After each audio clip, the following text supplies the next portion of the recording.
Hi friends, நான் உங்கள் சக்கி. நம்ம நாளும் பகிர்வோம் சேனல்ல போயிட்டு இருக்க Excel for Beginners in Tamil சீரீஸ்ல இன்னைக்கு நம்ம பார்க்க போறது ஹோம் tab கீழே இருக்கிற செல்ஸ் குரூப்ல இருக்க செல் சைஸ் செக்ஷன் தாங்க. இதுல ரோவோட ஹைட் பத்தியும் காலமோட width பத்தியும் பார்க்க போறோம். அதுல டிஃபால்ட்டான width அப்படின்னு இருக்கு. இப்போ நான் உங்களுக்கு இதை செலக்ட் பண்ணி காமிக்கிறேன். இப்போ நம்ம B3ல வச்சிருக்கோம். B அப்படின்றது காலம் பேரு, 3 அப்படின்றது ரோ பேரு. கரெக்ட்டுங்களா?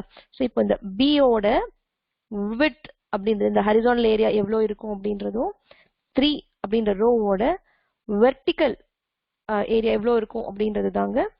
இதுதான் ஹைட்டு, இந்த B ஓடது தான் width. ஓகேங்களா?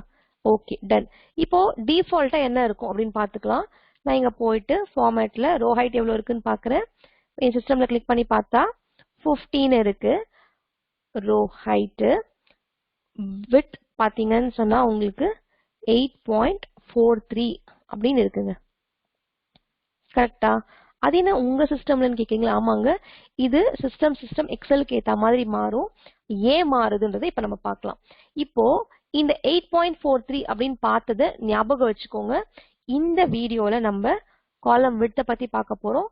அடுத்த பார்ட்ல தான் நம்ம ரோவோட ஹைட்டை பத்தி பார்க்க போறோம். ஓகேங்களா? சோ இப்போ இந்த 8.43ன்றதை ஞாபகம் வச்சுக்கோங்க என்ன அப்படின்றத நான் உங்களுக்கு அதை சொல்றேன். ஓகே, இப்போ நான் இந்த இடத்துல 1 2 3 எழுதுறேன். 1 2 3 4 5 6 பாத்தீங்கன்னா ரைட் அலைன் ஆகுது. சோ இதை நான் வந்து நமக்கு ஈஸியா புரியணுன்றதுக்காக இப்போதைக்கு டெக்ஸ்டா மாத்திக்கிறேன். உங்களுக்கு ஆட்டோமேட்டிக்கா லெஃப்ட் அலைன் ஆயிடும். இதெல்லாம் நம்ம ஆல்ரெடி பார்த்துட்டோம். ஸோ 7 8 9 அப்படின்னு போட்டிருக்கேன். உங்களுக்கு பாத்தீங்கன்னு சொன்னா 8 வரைக்கும் கிளியரா தெரியுது, 9 கொஞ்சம் தான் தெரியுது. கரெக்டுங்களா? ஒரு சிலது தான் தெரியுது. ஸோ இதுதாங்க width. ஸோ எத்தனை நம்பர்ஸ், எத்தனை டிஜிட்ஸ் கரெக்டா போயிட்டு இந்த செல்லுக்குள்ள அடங்கும் அப்படின்றதுதான் அங்க கொடுத்த 8.43. அப்படின்னா என்ன? 8 ஃபுல்லாவும் 0.43 அடுத்த 9வது டிஜிட்டும் அடங்கும் அப்படின்றது தான் 8.43. 8.43 சென்டிமீட்டரோ மீட்டரோ மில்லிமீட்டரோ இன்ச்சோ அது மாதிரி எதுவுமே கிடையாதுங்க. அது ஃபாண்ட் பாயிண்ட்ஸ் அப்படின்னு சொல்றாங்க. சரிங்களா? சோ இந்த ஃபாண்ட்ல இந்த நம்பர்ஸ் எழுதும் போது எத்தனை போயிட்டு உள்ள அடங்குதோ அந்த பாயிண்ட் தான் அது. ஸோ என்னோட கேலிபிரி 11 பாத்தீங்கன்னா, என்னோட டிஃபால்ட் ஃபாண்டான கேலிபிரி 11 போட்டு பாத்தீங்கன்னா அதில் நான் 1 2 3 எழுதும் போது கரெக்டா 8 நம்பர்ஸும் 9வதுல கொஞ்சமாவும் தெரியும். அந்த 8.43 அப்படின்றது தான் தெரியும். அவ்வளவுதான் இந்த செல்லுக்குள்ள அடங்கும். ஸோ உன்னோட width இந்த அளவுக்கு தான் அப்படின்னா நம்ம எக்ஸல்ல கால்குலேஷன் வரும். ஸோ எந்த செல்ல பாத்தீங்கன்னாலும் உங்களுக்கு அதுக்குள்ள 8 ஃபுல்லாவும் 0.43 அதாவது 9வது நம்பர் அதுல அப்படி அடங்கும். அதுதான் நமக்கு பாயிண்ட்ஸ். ஓகேங்களா? ஸோ width அப்படின்றது என்ன? ஃபாண்டோட பாயிண்ட்ஸ் தான். உங்களுக்கு இது வந்து என்ன அப்படின்றது நான் உங்களுக்கு எப்படி டிஃபர் ஆகும் அப்படின்றத காமிக்கிறேன். சரி, நம்பர் மட்டும் தானா அப்படின்னு கேட்டா ஆமாங்க. இப்போ நான் 1 2 3 எழுதுனேன். இப்போ நம்ம ஏபிசிடி எழுதி பார்க்கலாம். சிடி இஎஃப் ஜி ஹெச் அப்படின்னு பாத்தீங்கன்னு சொன்னா பாருங்க, ஜி ஃபுல்லாவும் ஹெச் பாதியும் போயிடுச்சு. சரி, ஒரு செல்லுக்குள்ள எத்தனை கேரக்டர்ஸ் அடங்கி இருக்குன்னு பாக்குறதுக்கு நமக்கு இப்படி ஒரு ஃபார்முலா இருக்கு. நம்ம ஃபார்முலாஸ் டீடைல்டா அப்புறம் பார்ப்போம். பட் இப்போதைக்கு நம்ம ஈஸியா புரிஞ்சுக்கணுன்றதுக்காக இந்த ஃபார்முலா நம்ம யூஸ் பண்றோம். ஸோ ஏபிசிடி கேபிட்டல் எழுதும் போது 7 ஃபுல்லாவும் 8வது கொஞ்சமாவும் தெரியுது. அதுவே நம்பர் எழுதுனீங்க அப்படின்னு சொன்னா 8 ஃபுல்லாவும் 9 ஓரளவுக்கும் தெரியுது. சரிங்க, இதையே நான் வந்து ஸ்மால் எழுதுறேன். ஏபிசிடி இஎஃப் ஜிஹெச் கரெக்டா எழுதுறாங்களா? ஓகே, ஐ அப்படின்னு சொன்னா உங்களுக்கு பாருங்க ஐ வரைக்கும் கிளீனா தெரிஞ்சிருக்கு.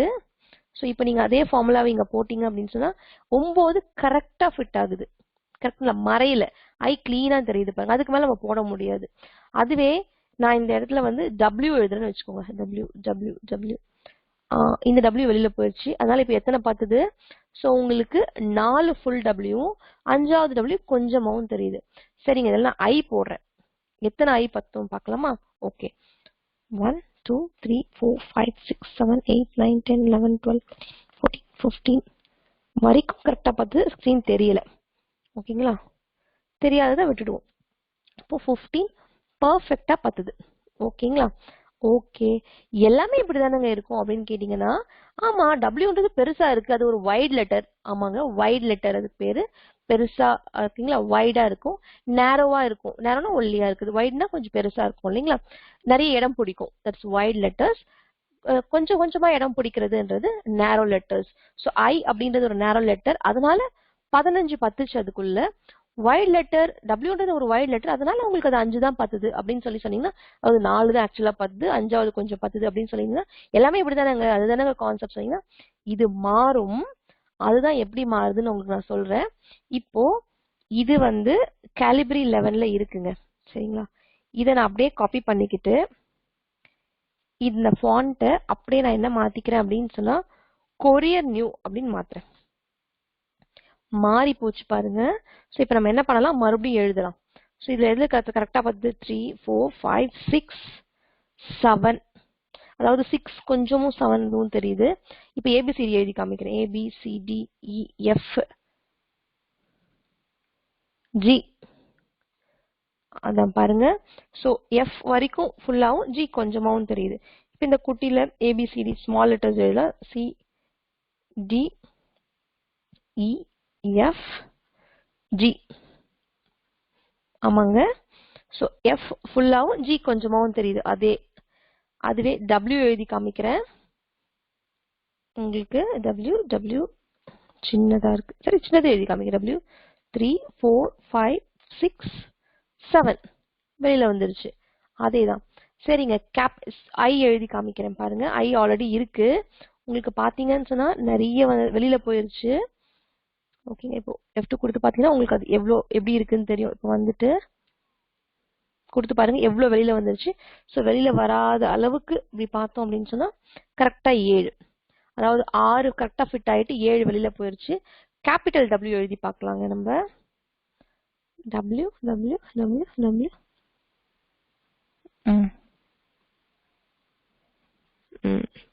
இன்னொரு W இருக்கு, கேபிட்டல் W இது, அதுவும் இவ்வளவுதான் பார்த்தது. கரெக்டுங்களா.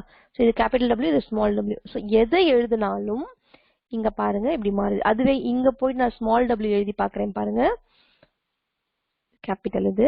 So W W W W W 5, 6வது வெளியில போயிருச்சு.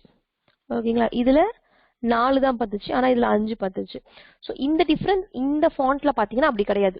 கரெக்டா, எல்லாம் அப்படித்தானே இருக்கும். அப்படின்னா ஒய் லெட்டர் கரெக்டா இருந்திருக்கணும், நேரோ லெட்டர் இப்படிதானே இருந்திருக்கணும், இதுக்கு ஏத்த மாதிரி சொன்னீங்கன்னா அப்படி கிடையாது. இந்த ஃபாண்ட் வேற, இந்த ஃபாண்ட் வேற. ஓகேங்களா. ஸோ இது இப்படின்னா என்ன, அதுக்கு இந்த ஃபாண்ட்டுக்குன்னு ஒரு பேர் இருக்கு. இது பேரு பாத்தீங்க அப்படின்னு சொன்னா உங்களுக்கு ப்ரொபோர்ஷனல் ஃபாண்ட் அப்படின்னு சொல்லுவாங்க. ஓகேங்களா.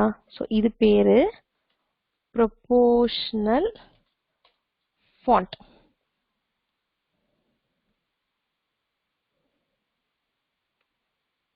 ஓகேங்களா.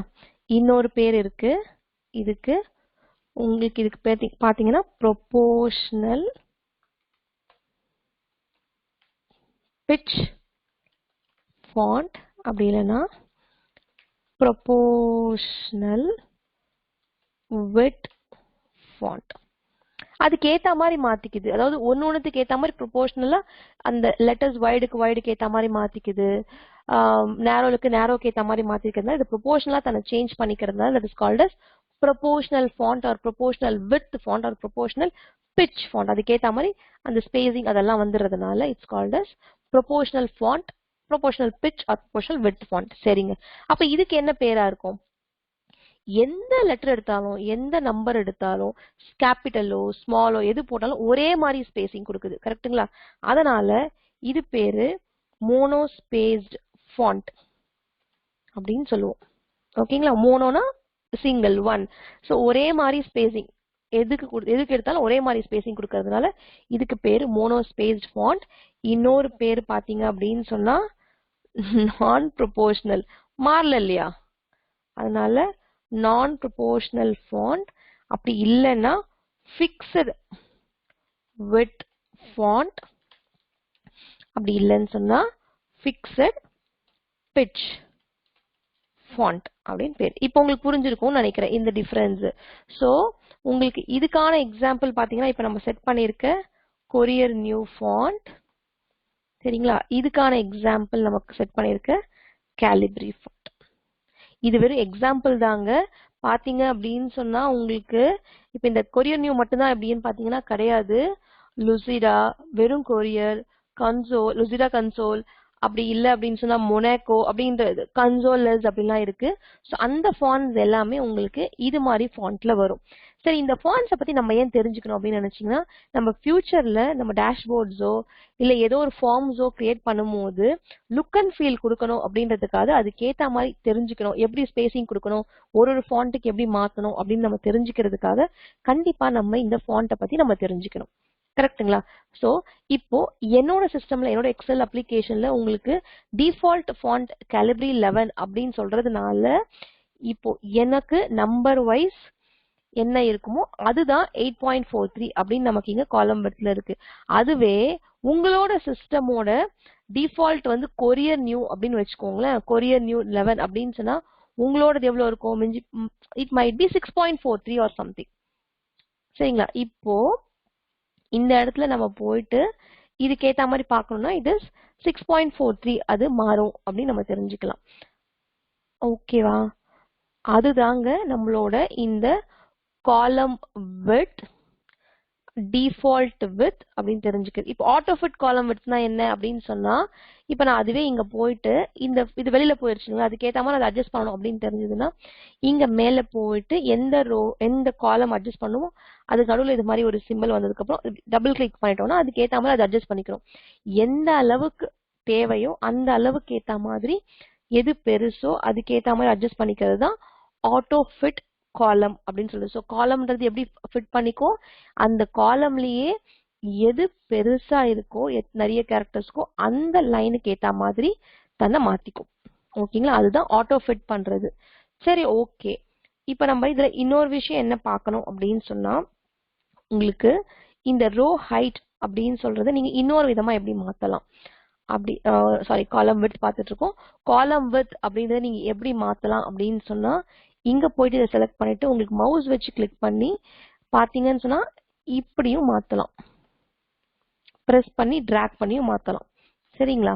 அப்படி இல்லைன்னு சொன்னா இதுக்கு முன்னாடி சொன்ன மாதிரி டபுள் கிளிக் பண்ணி விட்டாலும் அதுக்கு ஏத்த மாதிரி மாறிடும். அப்படி இல்ல அப்படின்னு சொன்னா இங்க வந்துட்டு Autofit Column Width அப்படின்னு கொடுத்தீங்கன்னாலும் நம்ம மாத்தலாம். ஸோ இது 3 டைப்ஸா மாத்திக்கலாம். ஓகே, இதுல நம்ம இன்னொரு விஷயம் என்ன அப்படின்னு சொன்னா உங்களுக்கு இது சரி, இப்போ நான் இந்த இடத்துல என்ன பண்றேன் அப்படின்னு சொன்னா இதுல எவ்வளவு இருக்குங்க? 8.43 இருக்கா? சரி, ஓகே. இப்போ நான் என்ன பண்றேன்? 8.57 மாத்துறேங்க இத. சரிங்களா? 8.57 மாத்துறேன். என்டர் அப்படின்னு கொடுத்துடுறேன். இப்போ நான் போய் பார்த்தா என்னவா இருக்கணும்? அது 8.57 தானங்க இருக்கணும். போய் பாத்தீங்கன்னா 8.57. ஓகேங்க. இதையே நான் போயிட்டு இந்த இடத்துல 8.51 ஓகேங்களா அப்படின்னு போடுறேங்க. இப்ப போய் பார்க்கலாம் என்னவா இருக்குன்னு. ஏனுங்க அதுவும் 8.57 மாறிடுச்சு. ஆமா, ஏன்னு சொன்னா இப்பதான் நம்ம போன வீடியோல கத்துக்கிட்ட பிக்சல்ஸ் நமக்கு ஞாபகம் வரும்.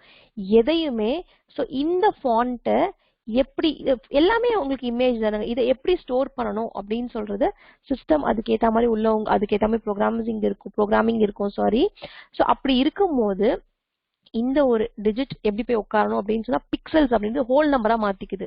என்ன சொல்றீங்க அப்படின்னு சொல்லி கேட்டா இங்க போய் பாருங்க.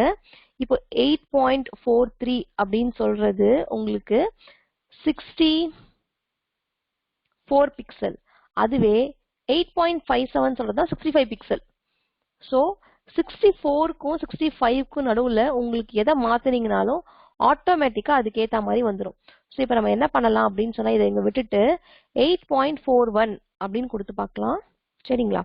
8.41 அப்படின்னு கொடுத்துட்டு நம்ம வந்து இங்க காலம் விட்த் எவ்வளவு மாறி இருக்குன்னு பாருங்க. 8.43 மாறி இருக்கு. சரி, இப்ப நம்ம என்ன பண்ணலாம்? 8.53 அப்படின்னு கொடுத்து பார்க்கலாம். உங்களுக்கு பாத்தீங்கன்னு சொன்னா அப்பவும் 57 மாறி இருக்கு. கரெக்ட்டுங்களா? சோ நெக்ஸ்ட் பிக்சல் என்னவா இருக்கோ அது கிட்ட அதுக்கு ஏத்த மாதிரி மாத்திக்கும். சோ பிக்சலை ரவுண்ட் அப் பண்ணிக்கும். சோ அது நமக்கு தெரியணும். சோ ஒரு பாயிண்ட்ஸ் அப்படின்றது இத்தனை அளவுக்கு தான் பத்தும் அப்படின்னு உங்களுக்கு அது செட் பண்ணிருக்கும். ஸோ இமேஜ் அப்படின்றது உங்களுக்கு இந்த பேஜ் லே அவுட் பார்க்கும்போது உங்களுக்கு அதெல்லாம் புரியும். இது மாதிரி ஓரியன்டேஷன்லாம் பார்க்கும்போது எப்படி பிரிண்ட் இந்த லெட்டர்ஸ் எப்படி பிரிண்ட் பண்ணணும் அப்படின்றது பிக்சலா தானங்க ஸ்டோர் பண்ணி வச்சிருக்கோம் நம்ம போராட்டி பார்த்த மாதிரி. ஸோ அதை வந்து நம்ம ரவுண்ட் நம்பரான பிக்சலா தான் அதை செட் பண்ணிக்கும். அதனால தான் நீங்க என்னதான் போயிட்டு இந்த இடத்துல உங்களுக்கு ஏத்த மாதிரி கொடுத்தாலும் அது அந்த பிக்சலுக்கு ஏத்த மாதிரி அடுத்து அதுக்கு கிட்ட இருக்கிற அந்த பிக்சலுக்கு ஏத்த மாதிரி அந்த பாயிண்ட்ஸ்க்கு அதை மாத்திக்கும். அந்த ஃபாண்ட் அத்தனை இது கொடுத்தா பிக்சல் கொடுத்தாதான் உங்களுக்கு அது கிளியரா காமிக்க முடியும் அப்படின்றதுனால. ஸோ இதனாலதான் நம்ம பிக்சல் ரெசல்யூஷனை பத்தி போன வீடியோல பார்த்தோம். சரிங்க, ஓகே. இப்போ நம்ம இதுல இந்த கேலிபரி 11ல போய் பாத்தீங்க அப்படின்னு சொன்னா நான் இதை வந்து ட்ரை பண்ணி பாக்குறேன். சின்னது பண்ணலாம், ஓகேங்களா? இப்போ 10, 9, 8 அதுக்கு மேல பண்ணோம் அப்படின்னா ஏத்துக்காது. அதுலதான் அவ்வளவுதான் அந்த இடத்துல செட் பண்ணி வச்சுக்கிறது, ஓகேங்களா? ஓகே, இன்னைக்கு நம்ம பார்த்தது உங்களுக்கு புரிஞ்சிருக்கும்னு நினைக்கிறேன். நம்ம வீடியோ உங்களுக்கு பிடிச்சிருந்ததுன்னு சொன்னா உங்க ஃப்ரெண்ட்ஸ் அண்ட் ஃபேமிலி கூட ஷேர் பண்ணிக்கோங்க. நம்ம நாளும் பகிர்வோம் சேனலை நீங்க இது வரைக்கும் சப்ஸ்கிரைப் பண்ணல அப்படின்னா சப்ஸ்கிரைப் பண்ணிக்கோங்க. நம்ம வீடியோஸ்க்கு ஒரு லைக் கொடுத்துடுங்க. நன்றி, வணக்கம்.